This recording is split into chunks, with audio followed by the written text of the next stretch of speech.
इस कार्यक्रम का हिस्सा बनने के लिए हीरो वाजपेयी जी, कार्यक्रम की शुरुआत आपसे।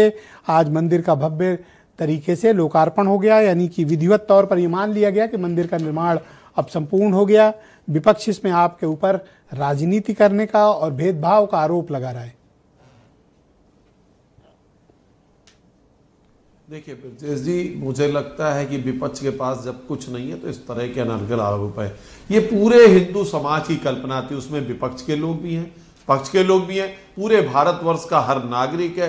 हर वो अग्नि जो सबके सीने में प्रज्वलित थी 500 साल से कि वहां पर भव्य राम मंदिर का निर्माण होना चाहिए, आज उस पर ध्वज पताका फहरा दी गई।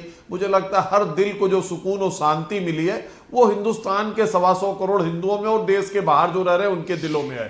कुछ चंद लोग, उनको भी शांति मिली है, उनको भी सुख मिला है, जो उस वर्ग से आते हैं, जो उस समाज से आते हैं, जो उस धर्म को आस्था रखते हैं, उन सबको सुख मिला है। लेकिन अब चूंकि किसी राजनीतिक दल से जुड़े हैं, इसलिए कुछ ना कुछ तो उन्हें विघ्न बाधा बतानी है, उसी के संदर्भ में बता रहे हैं। और मुझे लगता है जो भी वाणी निकल रही है वो राजनीतिक रूप से है। दिलों को बहुत ही आज सांत्वना पहुंची है, हर दिल आज प्रसन्न है, हर हिंदुस्तानी आज प्रसन्न है। हर व्यक्ति को लगता है कि आज एक बहुत बड़ा कार्य हुआ है, जिसकी उसका साक्षी है, गवाह है कि उसके जीते जी ये कार्य हुआ था, वो उसका साक्षी है। मुझे लगता है कोई भी व्यक्ति आज इस व्यक्ति से नाराज नहीं है, इस कार्य से नासाज नहीं है, वो सुखी है। लेकिन अब राजनीतिक दल का प्रवक्ता या कार्यकर्ता होने के नाते कुछ ना कुछ तो अपराध बोध उसके मन में है, वो प्रकट कर रहा है।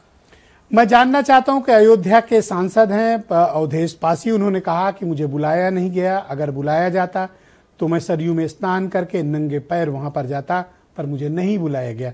आपने क्यों नहीं बुलाया उन्हें? नहीं तो वो देखिए, हम बुलाने वाले कौन होते हैं? मुझे लगता है जो उन्होंने कहा बिल्कुल सत्य कहा कि वो उनको अगर वो वहां पर जाते तो नंगे पांव जाते, सरजू में स्नान करते, करना भी चाहिए।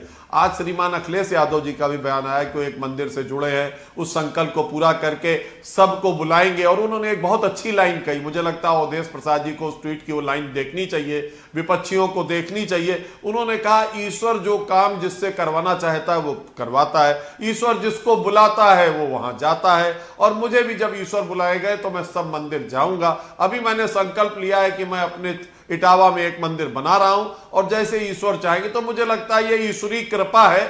ईश्वर जिसको जिसको साक्षी चाहते थे वो वहां गया, जिसके हाथ से वो कार्य चाहते थे वो कार्य किया। कई चीजों पे हमारा आपका अधिकार नहीं होता, ईश्वरी शक्ति काम करती है, और मुझे लगता है इस मामले में भी ईश्वरी शक्ति काम कर रही है। अवधेश पासी को न बुलाना ये क्या ईश्वरीय शक्ति है?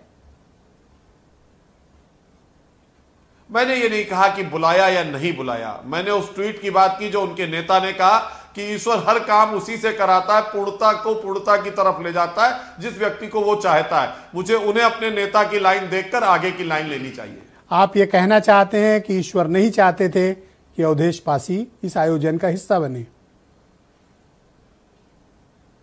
मैं ये नहीं कहना चाहता, उनके नेता कहना चाहते हैं। मैं तो ये कहना चाहता हूं कि हर दिल, मैं नहीं गया, दिन भर मेरी कार्यालय पे ड्यूटी थी, मैं नहीं गया तो क्या मैं उसका साक्षी नहीं? मैंने टेलीविजन पे देखा और मैं उसको सुखद एहसास महसूस कर रहा हूं। मुझे लगता है अवधेश पासी वहां से सांसद हैं, उन्हें भी सुखद एहसास हुआ होगा।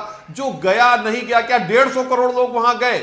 नहीं गए। लेकिन हम जनमानस आस्था की बात है, जो पूर्ण हुआ वो संपूर्ण हुआ, और उसकी हमें दिली खुशी है। और मुझे लगता है अवधेश प्रसाद जी आज नहीं गए, कल जाकर इस दिली खुशी को पूरा कर सकते हैं। जाएं, वहां पर थोड़ी देर रुके, अपने मन को शांति करें, उस ध्वज पताका को प्रणाम करें और कहें जो इतने 500 वर्षों में नहीं पूरा हो सका था, आज प्रभु की कृपा से वो ध्वज पताका फहरा रही है।